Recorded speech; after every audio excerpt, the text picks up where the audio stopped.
Yo soy Martín Mujica, soy gerente general de FP Cuprum. Les agradezco de nuevo el que estén conectados esta mañana para conversar con nosotros, así que les doy la más cordial bienvenida.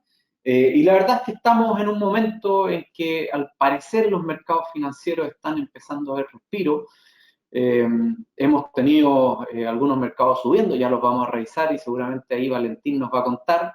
Eso ha hecho que los fondos que tienen más renta variable, los fondos de pensiones que tienen más renta variable, los fondos A y B han logrado recuperar sus retornos, ya muestran retornos reales acumulados en el año, lo que nos tiene muy contentos por ustedes, porque son los ahorros. Recuerden que nosotros ahorramos, administramos aquí en Cuprum sus ahorros, así que estas son noticias muy buenas y qué bueno que eso se esté reflejando ya en las recuperaciones de los retornos de los fondos.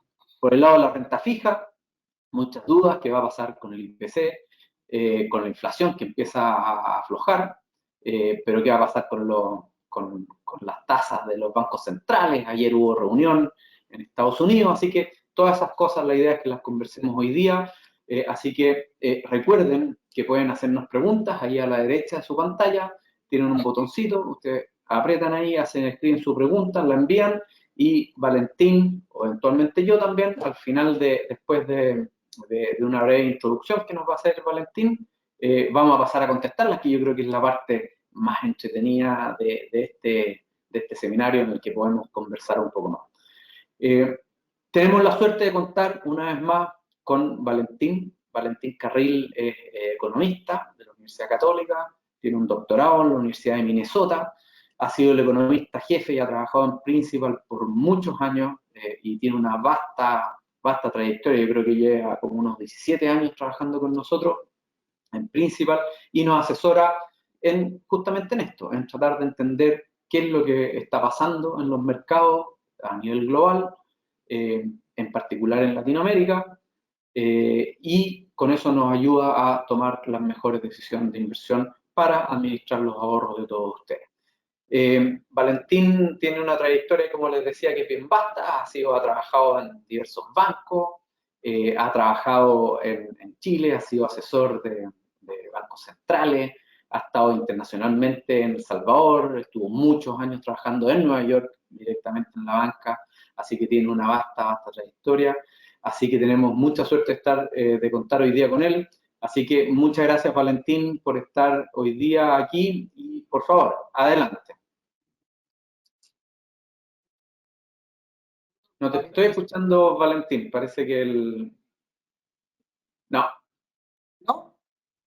Ahí sí. A ver. ¿No? Ahí sí. Adelante. Ya. La presentación que hace Martín es un poquito halagadora, como dicen por ahí, pero mi mamá hubiera estado de acuerdo. Así que gracias, Martín, por esa presentación. Vamos a... Siempre, no sé si hay mucha gente que no haya escuchado estas charlas anteriormente, pero la idea es básicamente que yo hacer un resumen que voy a intentar hacerlo lo más rápido posible sobre la economía mundial, y también una miradita rápida a los mercados, que como bien dice Martín, se han estado recuperando últimamente, para luego abrir espacio a preguntas y respuestas que, como también dice Martín, estoy de acuerdo con él, es la parte quizá más interesante. Cuando nosotros estamos pensando en la economía mundial, lo hacemos porque hay estudios que dicen que la economía, al final, es el principal determinante de la evolución de los mercados financieros, y por lo tanto, sobre todo a nivel de lo que es la parte más fundamental, que se llaman inversiones, que es la parte que es más importante para inversiones, sobre todo a largo plazo. Entonces, lo primero que me gusta hacer es mirar un poco cómo están posicionados los mercados financieros y analizar si nosotros tenemos alguna diferencia relevante con ellos que nos permite buscar rentabilidades un poco mayores que las que entrega el mercado a través de posicionarnos apropiadamente para las condiciones futuras que nosotros vemos un poco distintas al resto del mercado. ¿Cómo está el mercado? Este es un resumen que hemos usado por años, que es bastante bueno. Este resumen nos indica que el mercado está muy preocupado del riesgo, está súper sobreponderado en bonos. Y estos bonos son la gran mayoría son bonos de Estados Unidos, y también tiene una sobreponderación en caja. Los azules son sobreponderaciones y los rojos son subponderaciones respecto a la historia. La cosa es se llama el score Z, que los que saben estadística tal vez se acuerdan. Básicamente, para los que no sepan quizá, un Z es una dirección estándar de diferencia y es bastante diferente. 2 es una diferencia grande. Y 3 es una diferencia muy, muy grande. O sea, la sobreponderación de bonos muy, muy grande ahora comparado con la historia. De la mano con eso, la subponderación de acciones también es enorme comparada con la historia, no tan grande como la sobreponderación de bonos, pero muy grande también. Es decir, los mercados están buscando más bien seguridad y no tanto riesgo, que son las cosas que están por acá. Estos son inversiones inmobiliarias, Estados Unidos en general, cosas de ese tipo. Por lo tanto, los mercados están, yo diría, en un nivel que uno podría detectarlo como bastante preocupados. Y yo diría que lo que ha pasado este último tiempo es que esa preocupación se ha ido diluyendo. Y eso voy a conversar un poco más respecto al caso de Estados Unidos. Acaba de salir hoy dos noticias muy relevantes. La primera es el PIB de Estados Unidos del segundo trimestre en su estimación avanzada, que le llaman ellos. Estados Unidos lo que hace es que una vez al mes se actualiza la proyección de PIB. En esta oportunidad, lo que acaba de salir es la primera estimación del PIB del segundo trimestre. El próximo mes va a seguir la segunda estimación del mismo PIB y el siguiente mes va a salir la tercera estimación del mismo PIB del segundo trimestre. En general, las estimaciones primeras son bastante buenas, aunque pueden tener un error, eh, pero no un error que cambie generalmente la conclusión. En este caso particular, el PIB creció de la forma que Estados Unidos lo reporta, 2,4%, de la forma que lo reporta Europa sería 0,6%, pero lo importante es que es mayor que el primer trimestre, que fue 2 o 0,5, depende cómo lo quieran ver. Y en términos anuales, el PIB de Estados Unidos en los últimos 3 trimestres ha ido acelerando. 0,9, después fue 1,8 el primer trimestre este año y 2,6 este segundo trimestre. En la forma que la medimos en Chile, en la forma que se mide en Europa y en la forma que se mide en Estados Unidos, el PIB de Estados Unidos ha estado levemente acelerando. Y esto es totalmente contrario a lo que se pensaba que iba a suceder hace quizá un año y medio atrás, cuando empezó el ajuste del Banco Central de Estados Unidos, que como ustedes probablemente muchos ya saben, ayer se mantuvo, es decir, el Banco Central de Estados Unidos volvió a subir su tasa de interés en 1/4 de punto, esta vez el rango es de 5,25, 5,5. Por lo tanto, el ajuste monetario sigue. En los últimos 13 ajustes monetarios, 10 veces ha habido recesión y la estimación de gran parte del mercado era que iba a haber una recesión también en esta oportunidad, y esa estimación nos incluye a nosotros. Y les adelanto que la mantenemos, pero mucha gente del mercado ya está pensando que tal vez no va a haber ninguna recesión al final de cuentas. Y yo creo que ese es un poco el optimismo que hay. En todo caso, nosotros no estamos tan lejos de esa opinión. Lo que siempre hemos dicho, que va a ser una recesión muy suave, de esas que uno después ni se acuerda que hubo recesión. Y por lo tanto, creemos que lo que está haciendo el mercado ahora, corrigiendo un poco su temor excesivo, es correcto y probablemente va a continuar. Es decir, estamos menos pesimistas que lo que indicaba el primer gráfico que les mostré. Eh, ¿Por qué la recesión tan suave? Bueno, el mercado laboral se ha mantenido bastante bien, sobre todo en términos del bajo desempleo. Los empleos disponibles es una cifra que está siendo un poquito más cuestionada, pero igual, aunque tenga un grado de error mayor que histórico, la cantidad de empleos disponibles es probablemente el doble de lo tradicional, por lo tanto, hay amplio empleo disponible. Los salarios reales habían estado cayendo desde el año 2021, creo que en noviembre, pero por la alta inflación, pero ahora ya se dieron vuelta y partieron creciendo en el mes de junio, ya muestran un crecimiento positivo. Hay distintos indicadores, pero van desde una alza real de 0,5 hasta 1,5%. La gente está renunciando a los empleos más que antes, pero eso ha venido moderándose. Hay dos indicadores que muestran en todo caso ciertas debilidades pequeñas en el mercado laboral, que son el indicador semanal de personas que piden subsidio de desempleo, que ha subido como 25% respecto a lo que era hace un año atrás, y el indicador de gente que mantiene el seguro de desempleo. Le siguen pagando porque no encuentra empleo y esas personas están 50% por encima de lo que es el año pasado. Pero para que tenga una idea de referencia, es 1,8 millones de personas y los desempleados son 5,8 millones. Por lo tanto, la tasa de desempleo en términos de magnitud es más importante que esta otra cifra. Quizás los enredé demasiado, perdón por eso, pero básicamente alguna debilidad del mercado laboral, pero muy poca y muy lejano a lo que uno podría decir recesión, aquí también obviamente lo del PIB, nada muy lejano a lo que sería una recesión. Y la otra buena noticia que movió bastante el mercado es que la tasa de inflación cayó abruptamente hasta 3%. Este es el IPC de Estados Unidos, 3%. Los otros indicadores, como en casi todo el mundo, están más altos, pero Estados Unidos en general tiene una cierta tendencia a la baja, excepto quizá por este, que lamentablemente es probablemente el más importante. Pero de todas maneras se ve una baja inflacionaria bastante general. ¿Y por qué eso es importante? Porque las apuestas están ahora si el Banco Central de Estados Unidos ya terminó de subir las tasas o si las va a subir otro poco. Pero ya alzas importantes o muchas alzas están completamente descartadas, lo cual es buena noticia para el mercado accionario. Y también el mercado de bonos, entre paréntesis, cuando la tasa empieza a bajar, los bonos van a tener ganancias de capital. Hay una pequeña detalle, sí, que a mí me parece que es importante tener en consideración, y esto aplica no igual, pero es importante recordarlo para el caso de Chile.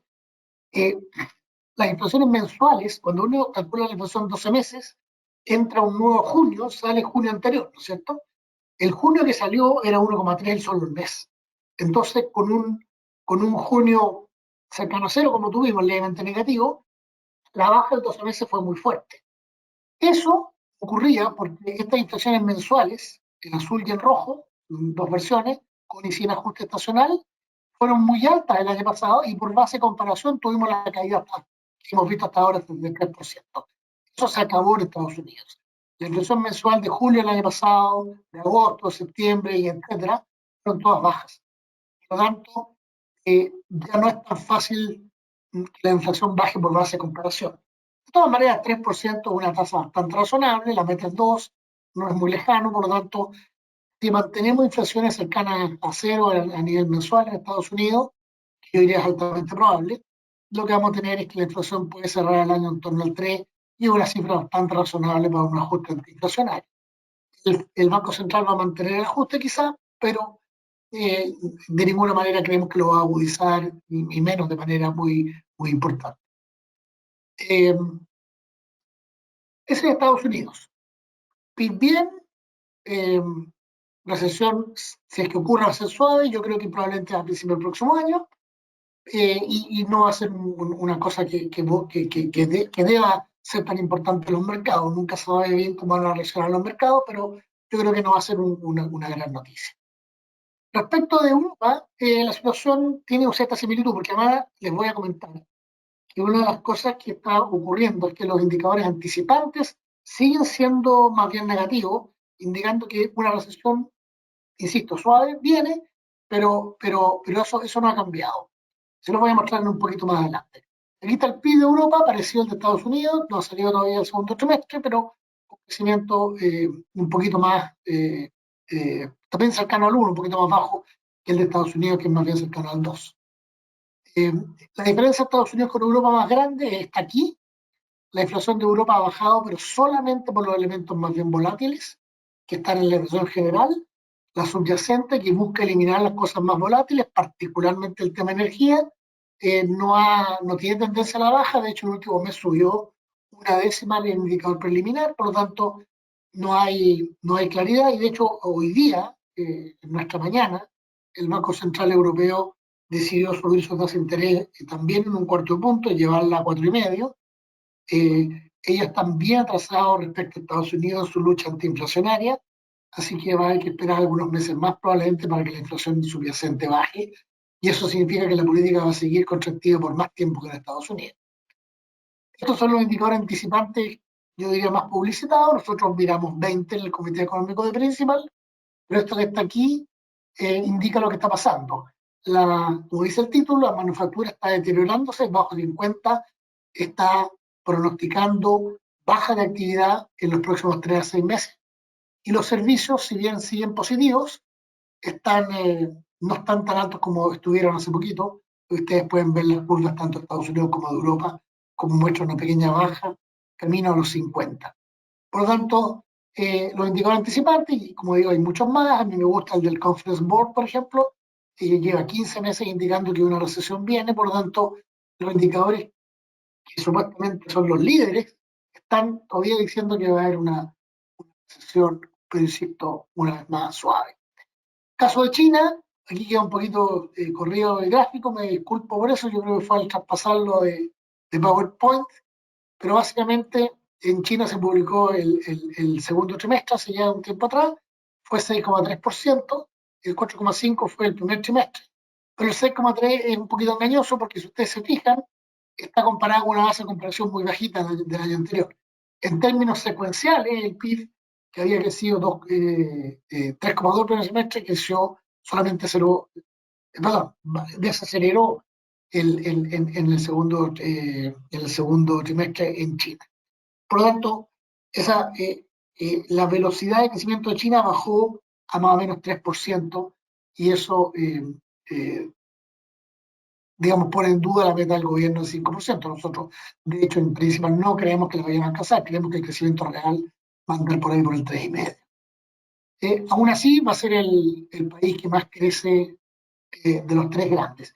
Estos tres grandes zonas, país-zona, ¿no es cierto?, son la mitad de la economía mundial y muy rara vez la economía mundial se mueve distinto al promedio de estas tres zonas por la importancia que tienen y porque el resto de los 180 países, más o menos, algunos suman y otros restan, pero rara vez cambian el promedio. Hay otro par de países que pueden ser más o menos importantes y si quieren los invito a que les pregunten, pero en general yo diría que con esto tenemos una visión bastante razonable de la economía mundial. Cierro con un tema bien importante, la parte de economía mundial. Eh, la inflación en China está en cero, ahí ustedes la ven, la total, y la inflación subyacente está en 0,4. La meta de ellos es 3. Por lo tanto, China tiene espacio para expandir y de hecho el Buró chino se reunió y se habló de buscar un poquito más de expansión. Y el mercado hasta ahora no lo ha tomado con demasiada importancia, pero vamos a ver cuáles son los planes concretos para decidir si nos parece suficiente o no estas políticas de estímulo. China además tiene otros problemas en la inmobiliaria y otros, pero básicamente eh, es un país que va a crecer más que el resto de los grandes. No tiene, insisto, el problema inflacionario, que de hecho no existe problema inflacionario en ninguna parte de Asia prácticamente. Eh, Respecto a las materias primas, acá en Chile las miramos bastante, no creo que haya necesidad de comentar demasiado, pero han estado, yo diría, más bien estables últimamente en un nivel razonable, e incluso bueno si se compara contra el año 2020. La actividad económica en Latinoamérica se recuperó y como en todas partes ahora está bastante más estable, con crecimiento, yo diría, bastante razonable en Brasil y México, que son lejos los más importantes, particularmente en bolsa. Y bueno, Chile lo vamos a comentar en más detalle. La mejor noticia de Latinoamérica, yo creo que Latinoamérica tiene dos grandes fortalezas. Una, que la inflación está siendo súper bien controlada en los dos grandes de la zona, Brasil y México, ahí ustedes lo pueden ver. 5,1 en México, 3,2 en Brasil, ya esa es la meta, es decir, 3,25 de este año. Y bueno, insisto, Chile lo vamos a conversar más en detalle. La otra gran fortaleza es que somos quizás la zona del mundo más alejada del conflicto Ucrania y Rusia, y además Brasil es un gran productor de alimentos, así que al final somos una zona bastante protegida. Eh, Respecto a Chile, los últimos minutos para Chile, este es el crecimiento del IMASEC que siempre se publica. Hubo una reacción bastante negativa a la caída de 2% que tuvo el IMASEC en términos de 12 meses o anuales. La caída mensual fue 0,5 en mayo, 0,5 en un solo mes es bastante fuerte. Sin embargo, la mitad de la caída se debe a la caída de la minería.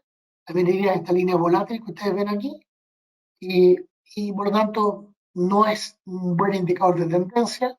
El mejor indicador de tendencia es el PIB sin minería y ese PIB cayó 1,1%. fue mejor, de hecho, que abril. A mí me gusta más mirar este gráfico en este periodo con las bases de comparación tan extrañas.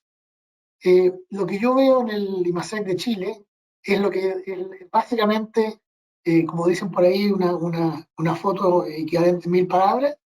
Yo le diría, miren más que nada la flecha. La tendencia de nuestro IMASEC en niveles, esto no es la variación, es el nivel del IMASEC. El IMASEC, el PIB, son flujos de actividad económica, fue máximo en noviembre del 2021, que viene bajando muy lentamente, pero bajando. Y yo no veo gran cambio en esa tendencia, más allá de ciertas fluctuaciones irregulares.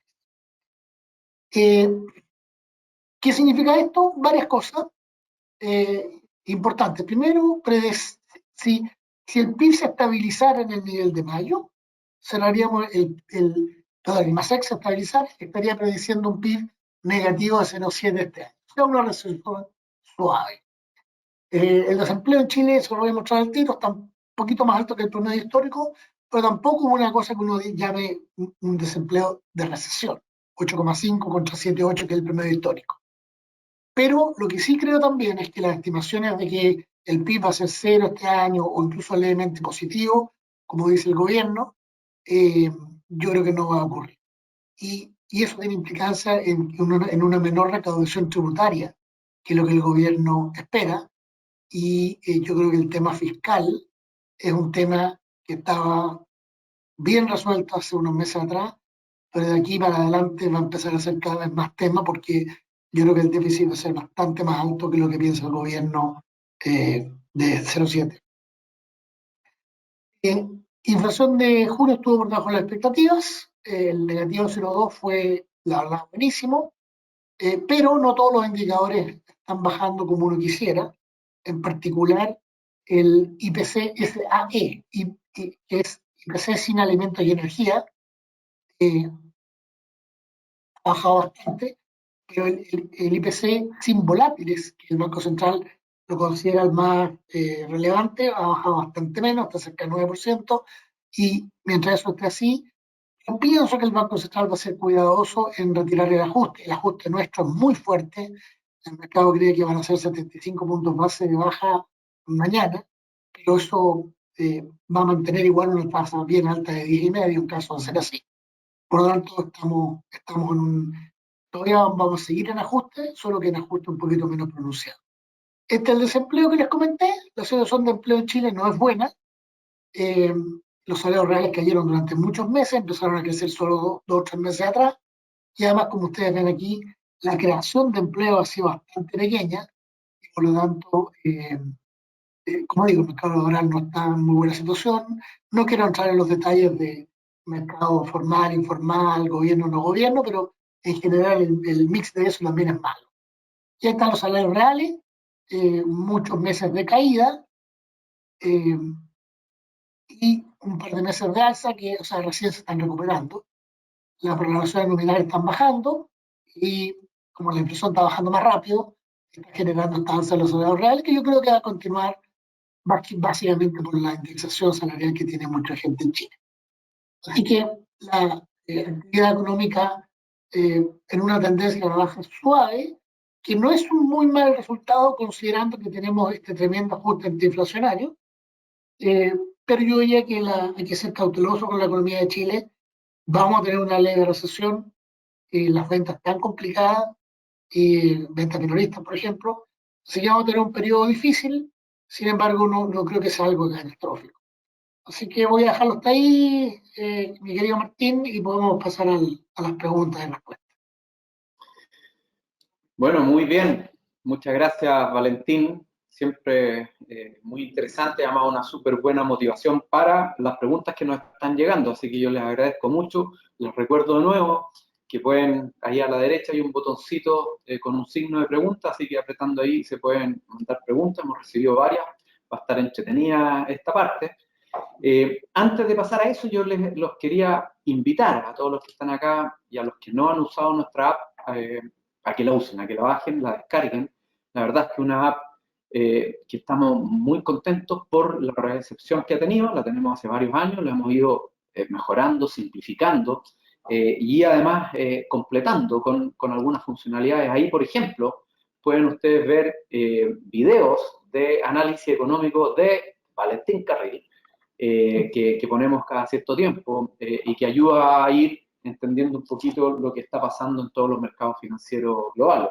Pero también pueden revisar unos gráficos muy amistosos y muy entretenidos, cuánto ha sido el retorno de los fondos, ahí se puede ver los movimientos para distintos periodos, se puede ver las comisiones, se puede ver, se pueden hacer algunas transacciones como cambio de fondos, ahorros, hacer inversiones, etcétera. Así que es una app que es muy fácil y que le ayuda a ustedes a estar más conectados con sus ahorros en todo momento desde el lugar donde quieran, desde su celular. Así que una invitación especial para eso. Bueno, muchas gracias por las preguntas. Vamos a ir aquí en orden, Valentín. Al parecer, esto del dólar en niveles de 8.25, la inflación bajando, el IPSA con este repunte tan alto que ha tenido este año, muchas preguntas sobre Chile.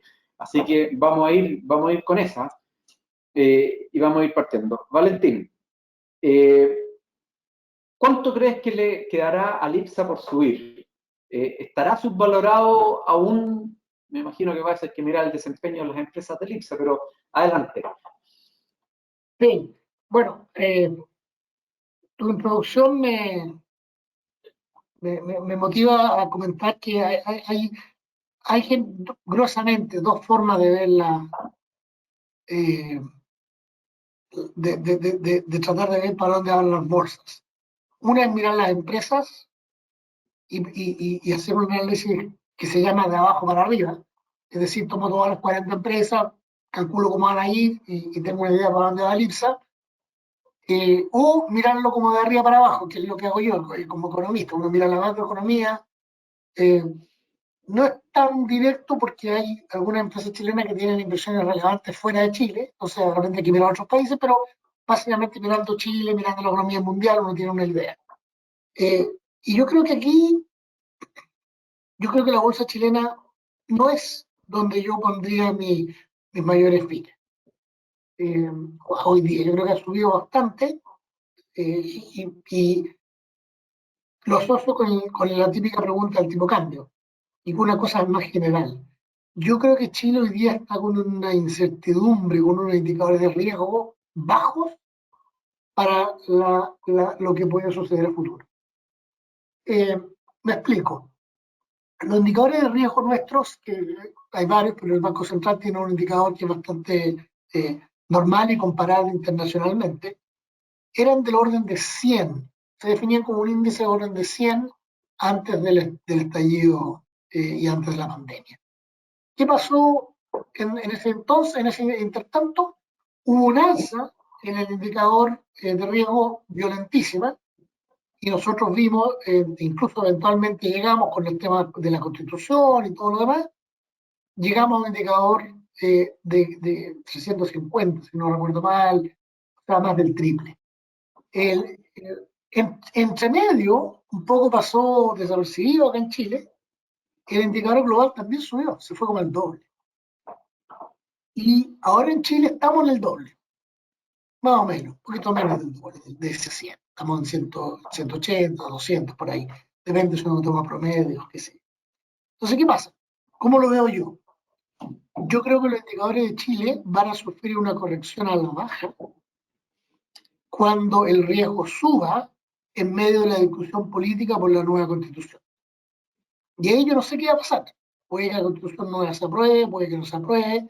Lo que sí creo que va a pasar, lo que estoy un poquito más convencido, es que va a haber un aumento en este indicador de riesgo y por lo tanto el tipo de cambio tiene riesgo de depreciarse y la bolsa tiene un poquito de riesgo a andar menos bien que las otras bolsas.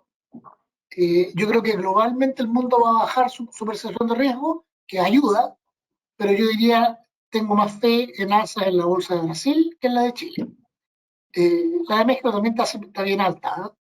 Entonces yo diría Brasil y México, perdón, Brasil hoy día sería mi sobreponderación y yo estaría más bien subponderado, nunca cero, pero sí subponderado en México y Chile porque la encuentro que están un poquito alta.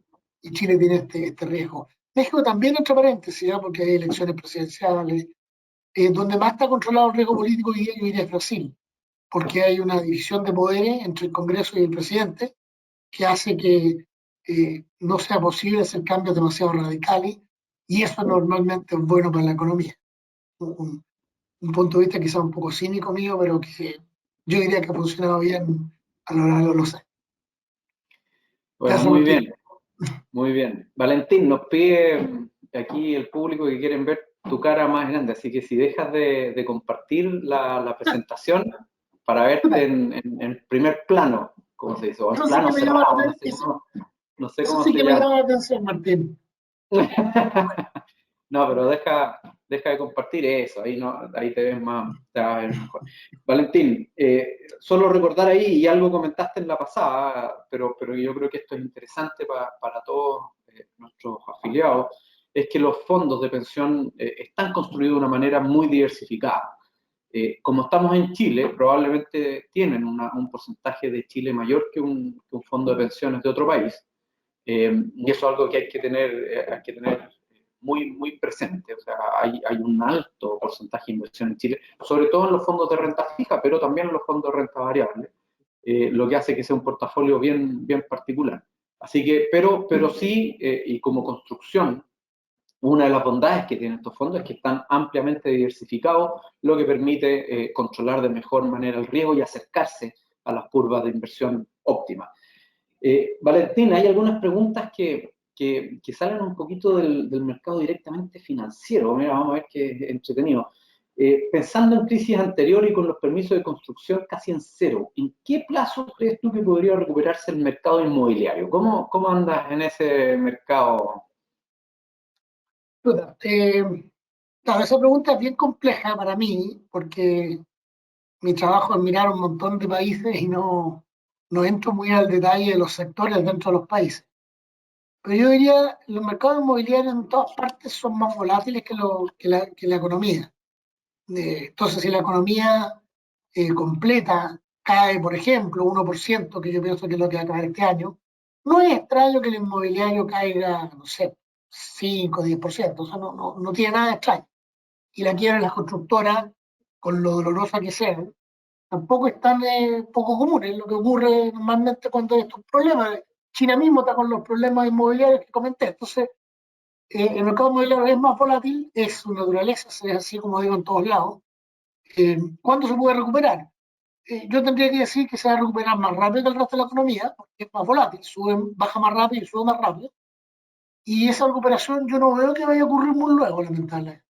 Eh, no tengo ninguna cosa que me diga que la tendencia suave a la baja que tiene la economía chilena vaya a cambiar demasiado rápido.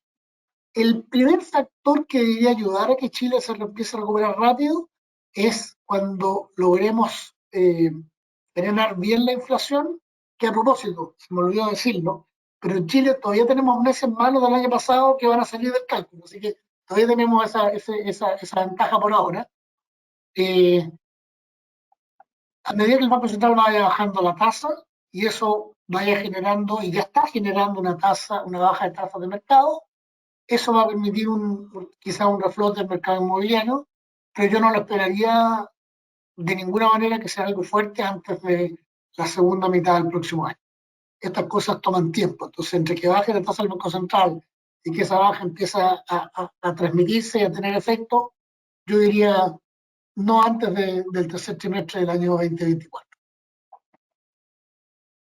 Muy bien, muchas gracias. Yo creo que ahí también me imagino que habrá una diferencia entre sectores inmobiliarios, o sea, sectores de oficina, tendrán un ciclo un poco distinto, sobre todo por este tema de cómo iremos volviendo del home office al office.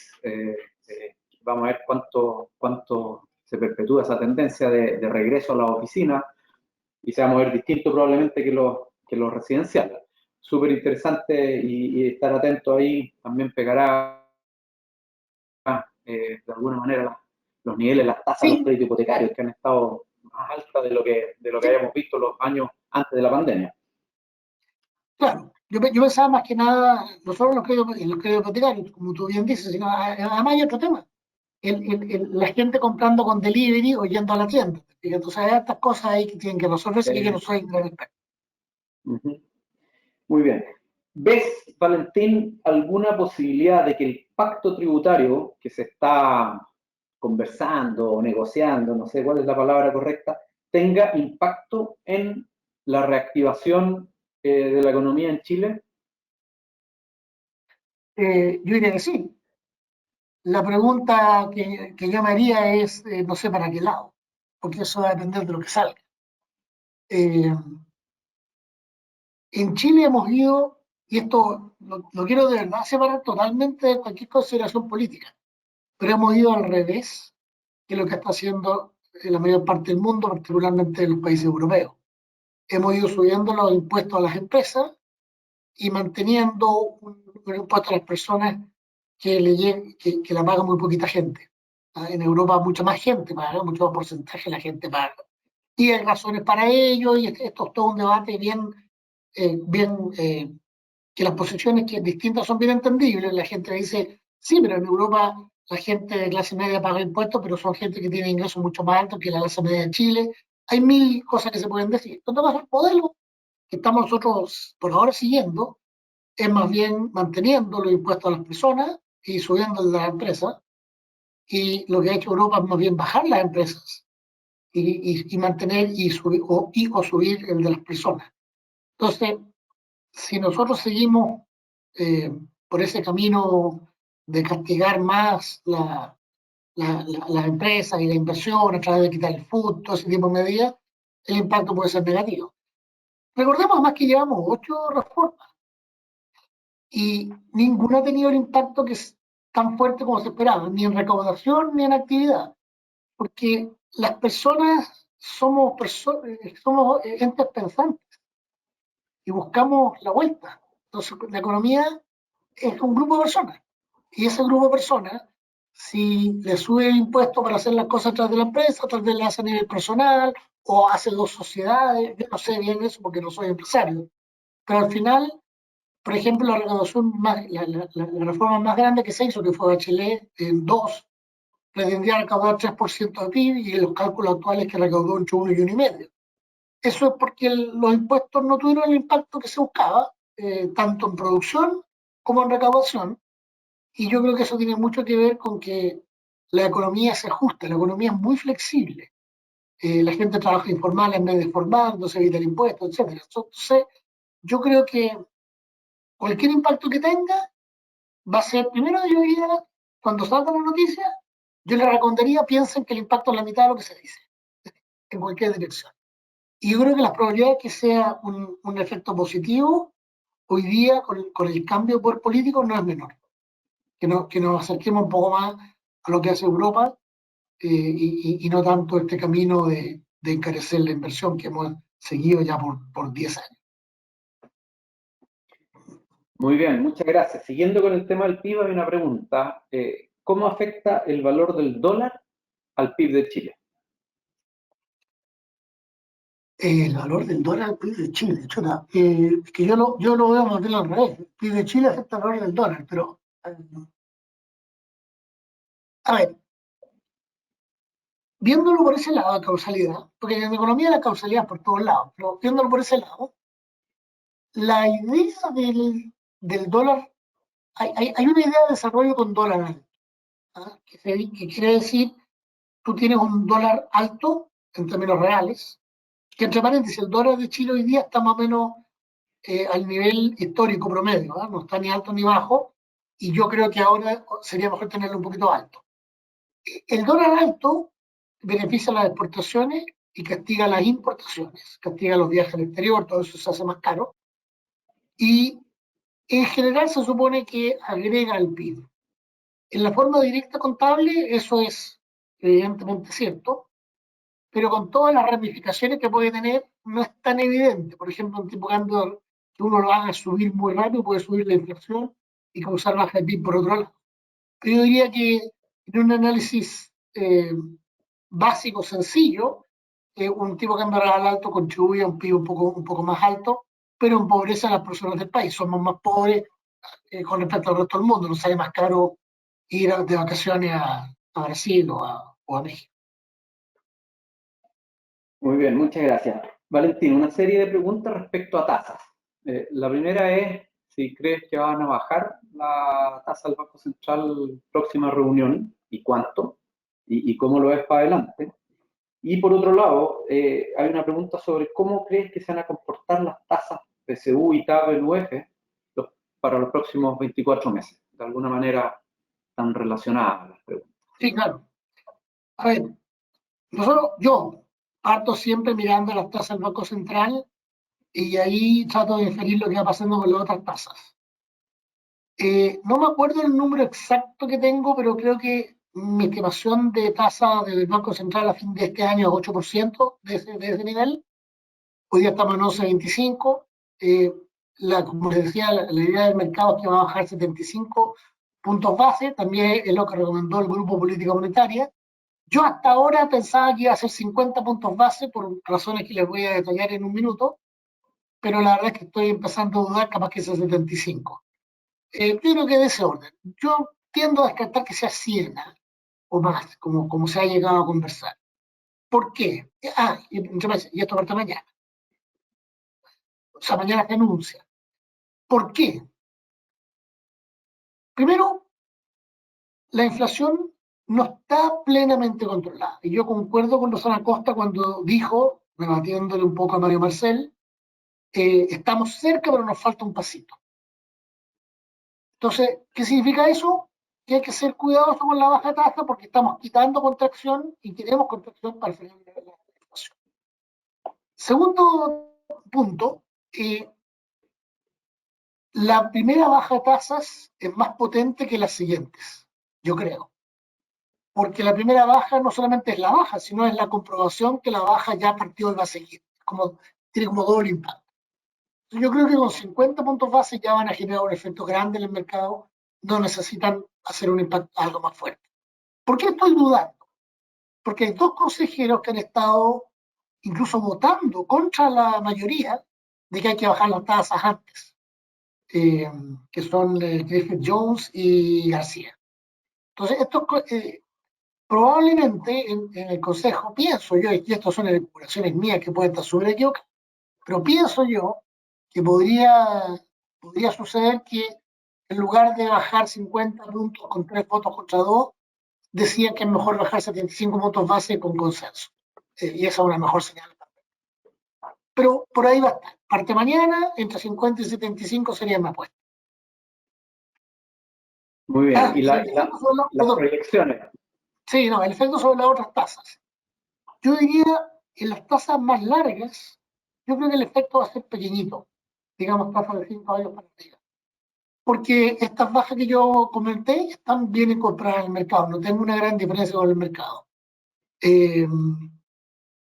Así que, pero las tasas cortas no, esas todas deberían bajar. ¿Cuánta magnitud? Lo que baje el Banco Central multiplicado por 0,8. O sea, si el central baja 50 veces, 40 veces, si el central baja 75, qué sé yo, 60, 65 puntos base, bajarían las otras tasas. No son tasas que yo siga muy al callo, ¿eh? Pero yo diría que eso es lo que es, porque la central es muy importante para las tasas cortas. Muy bien, muchas gracias. Hay una pregunta también de cómo pega esto en el valor cuota. Creo que algo ya comentaste. La mayoría del impacto que esta baja en particular tendría ya está interiorizada en los precios, así que eso ha sido parte de la recuperación que se ha visto en los fondos en este tiempo.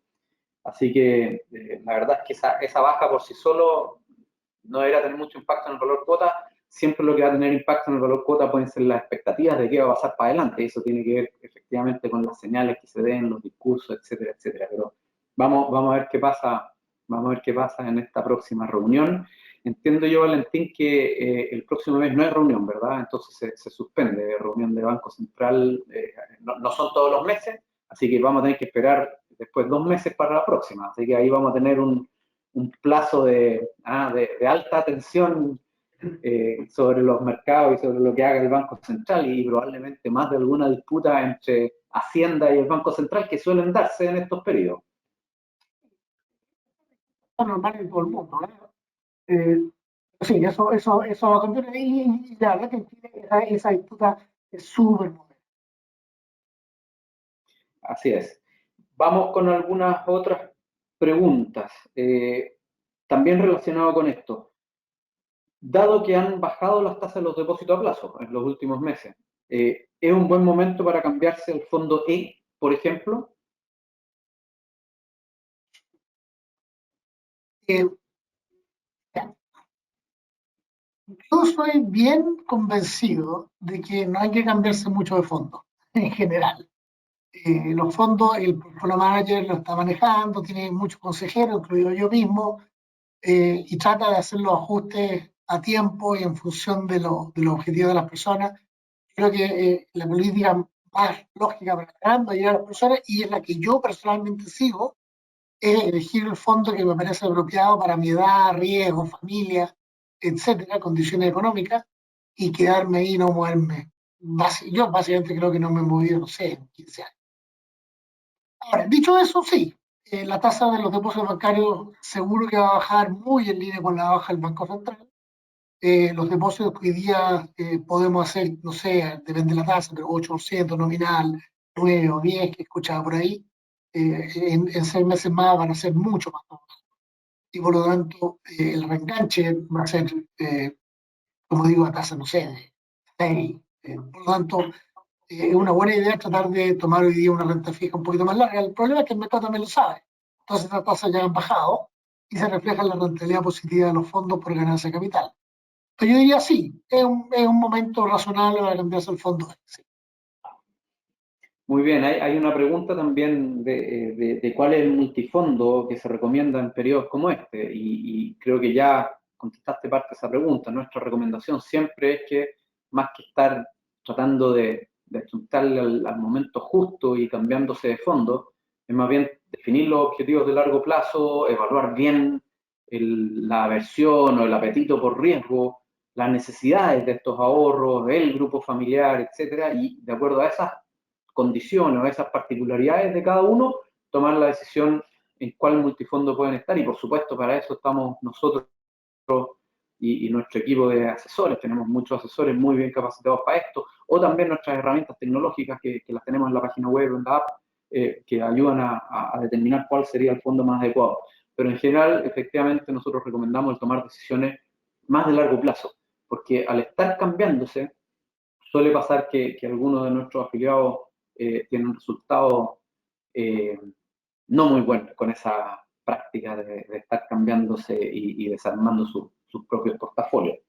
Así que por ahí va la indicación y invitación a que se acerquen a nuestros asesores o nos llamen. Para eso estamos. ¿Ah? Así que eso es parte. Hay aquí una pregunta, Valentín, para aclarar un poco algún comentario. Dice, comentaste que la inversión en acciones está subponderada. ¿Qué explica entonces el alza del fondo A? Y quizás yo ahí sí puedo comentar un poco, es que más que las acciones estén subponderadas, en realidad el fondo A es un fondo que tiene en su portafolio mayoritariamente acciones. A lo que se refería de subponderar, Valentino, no, es que cuando uno toma decisión de invertir en acciones, bueno, después toma decisiones, bueno, ¿en qué tipo de acciones? O en qué regiones, por ejemplo. Voy a invertir en Estados Unidos, en China, en Asia, en Europa, en Latinoamérica o en Chile. Y eso se va subponderando o sobreponderando dependiendo de las expectativas que uno tiene del retorno a esos mercados, en el que hay un análisis muy profundo por detrás. Eso se ocupa nuestro equipo de más de 35 personas que están dedicadas todo el día a esto. Pero a eso se refiere el tema de subponderación. Pero en general el fondo A va a tener siempre, casi siempre, muy raro, muy cerca de los límites máximos de inversión en renta variable y va a ir subponderando o sobreponderando distintas regiones, distintos tipos, distintas industrias en las cuales tomar posición de esas mismas inversiones. No sé si quieres agregar algo más ahí, Valentín. Sí, la verdad que no estoy bien seguro exactamente qué subponderación estamos hablando, pero si se refiere al gráfico primero que mostré, esa es la subponderación de acciones que tienen los fondos globales, generalmente la encuesta la contesta entre 80 y 90% del dinero, la plata que hay a nivel mundial, no tiene nada, mucho que ver realmente con lo que están haciendo en Chile las AFPs, que para nosotros serán grandes, pero para el nivel mundial son bastante, no pequeñas, pequeñas, pero no marcan, no mueven la aguja contra Estados Unidos, Europa y todos esos países más ricos. Entonces, es una suponderación de los fondos en el exterior. Y lo que ocurre, lo que cambia los precios es cuando esa suponderación sube o baja. Y yo tengo la sensación que cuando salga la nueva encuesta, esa suponderación va a haber bajado. Y eso es lo que eso es lo que explica el alza que se ha visto en varios mercados internacionales. Eso ayuda al fondo A, porque está, como bien dice Martín, normalmente invertido muy cerca del 80% en acciones. La otra cosa que hace la rentabilidad del fondo A en pesos en general mejorar, pero eso depende si el administrador tomó protección o no de la moneda, así que hay que saber el detalle de la cartera para saber eso, y eso yo no lo sé, pero en general el tipo de cambio hacia arriba ayuda al fondo A también, porque tiene mucha inversión en el exterior. Así que yo diría que esos son los factores principales para el fondo A. Porque a propósito, cuando hablaban antes del valor cuota, el valor cuota depende bastante de qué fondo estamos hablando. Por ejemplo, el fondo E es mucho más importante en la renta fija chilena. Entonces, depende de qué estamos hablando. Pero yo diría, los mercados fijos son ponderados en acciones y eso, aquí está uno. Si se normaliza la cosa, si se tranquilizan los mercados, hay una potencial de alza bien grande porque están subponderados. Cuando están sobreponderados es lo mismo. Si el mercado se estabiliza, no es buena noticia, porque el mercado estaba muy entusiasta. Entonces, al estabilizarse se pueden bajar. Aquí están subponderados, están pesimistas, y si el mercado se convence plenamente de que, por ejemplo, que no va a haber recesión en Estados Unidos, el alza de las acciones puede ser bien importante. Pero eso nunca se sabe. Muy bien, muchas gracias. Vamos a una pregunta bien de contingencia política muy relevante para los ahorros de las personas en los fondos de pensiones. Dice, ahora que le quitaron urgencia a la discusión de la reforma de pensiones, ¿se alejan las posibilidades de llegar a acuerdo? Comenta tú primero, Valentín, que estás un poquito más alejado de la discusión política y después puedo también complementar yo, que sí estoy siguiéndola muy, muy de cerca todos los días.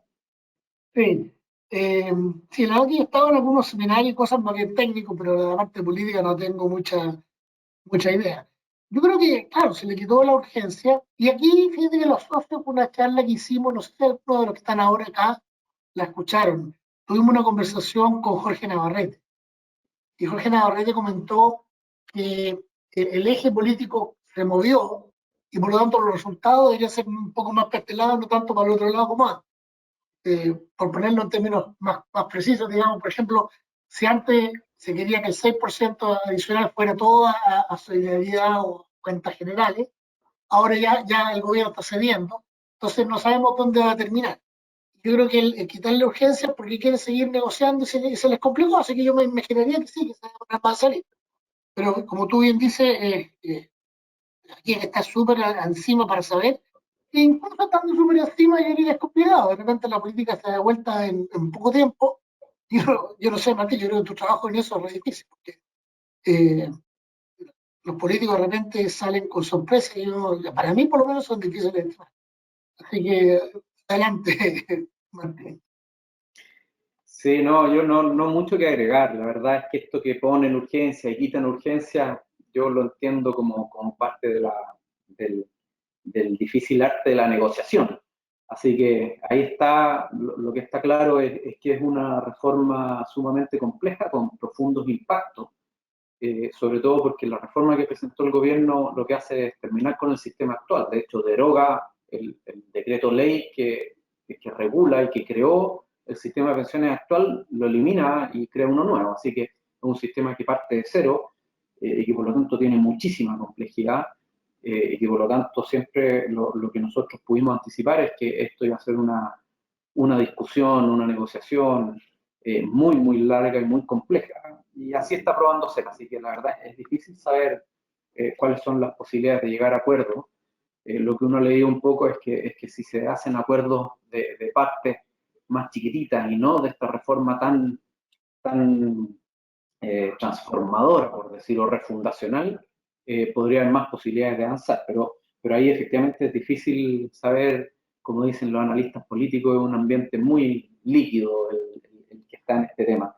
Y la verdad es que al menos a nosotros, nuestra posición desde el punto de vista técnico, nosotros no participamos para nada en esta discusión política, es que lo único que nos interesa es que sean medidas que suban las pensiones de manera relevante y consistente, pero que aprovechen además la infraestructura, el aprendizaje, el conocimiento que tenemos de más de 40 años de una industria que ha ido desarrollándose poco a poco, y eso tiene un valor muy relevante. Así que ahí veremos cómo sigue esa discusión hacia adelante, que sin duda es muy interesante para todos. Veamos si tenemos tiempo para una última pregunta, Valentín, para ser bien responsable. Mira, aquí hay una que es interesante, que no nos habían hecho, y yo creo que es bien interesante. ¿Tú crees, Valentín, que los inversionistas le creen a la política del gobierno en temas de litio e hidrógeno verde? ¿Cómo podría afectar esto a la economía chilena en el largo plazo? No sé si te estoy metiendo en una arena política o técnica, pero tratemos de que sea técnica. Sí. A ver, yo diría que mi filosofía como economista siempre ha sido que le creo poco a las encuestas y a las palabras. No es que les crea cero, pero les creo poco y le creo mucho más a los hechos. ¿Ah? Entonces, si uno mira los hechos, de hecho, Rosana Costa lo comentó en un seminario hace poquito, creo que la semana pasada, a ella le preocupa principalmente la baja de la tasa de inversión de Chile. En Chile la tasa de inversión ha venido bajando, yo diría, alrededor de unos 12 años más. Y por lo tanto, en los hechos, hay un dicho, por sus hechos los conoceréis. En los hechos, yo creo que la confianza de inversionista es baja. Y de hecho, si uno ve, también pasa con los chilenos, si uno ve el indicador de confianza, por ejemplo, del INSE, con la Universidad del Desarrollo, creo que, o es el Adolfo Ibáñez, ese indicador está indicando que hay desconfianza. A propósito, en el Z, o sea, el indicador de cuánta desviación estándar debajo del promedio estamos, es 1,5, y eso es bastante pesimismo. Y también las personas, los indicadores de las personas también muestran bastante pesimismo con la economía. Entonces, hay bastante pesimismo, y en un ambiente de pesimismo, obviamente, que invertir es algo más difícil. Así que yo diría, más que si le creen al gobierno, están pesimistas con Chile y no creo que eso vuelva muy luego mientras no resolvamos los temas políticos, particularmente el constitucional. Si yo voy a invertir en un país donde me pueden cambiar la constitución y por ende pueden cambiar todas las leyes, obviamente eso tiene que ser algo que retaca. Así que sí, yo creo que afecta, no creo que le crean mucho. Y bueno, en el fondo lo mismo que dije de China. El Politburó dijo que iba a hacer ciertas políticas, pero el mercado está esperando que las hagan por creerle. Bueno, muy bien, Valentín. La verdad es que las preguntas estuvieron muy bien novedosas, además, así que le agradezco mucho a todos los que mandaron preguntas. Le agradezco, Valentín, el haber estado con nosotros, el haber tomado todas estas preguntas y por la presentación. La verdad es que son temas súper interesantes. Así que con esto, y para ser bien puntuales con la hora, nos vamos a despedir, dejándolo a todos invitados a una próxima sesión en que ya seguramente nos vamos a encontrar de nuevo con Valentín. Algo más va a haber pasado, vamos a seguir con harta incertidumbre probablemente con lo que venga, así que vamos a tener una muy buena conversación. Así que me despido de todos ustedes, muchas gracias Valentín, que tengan un excelente día, y a todos ustedes también, un excelente día y una excelente semana. Muchas gracias por haber estado con nosotros. Hasta luego, gracias Martín, saludos a todos.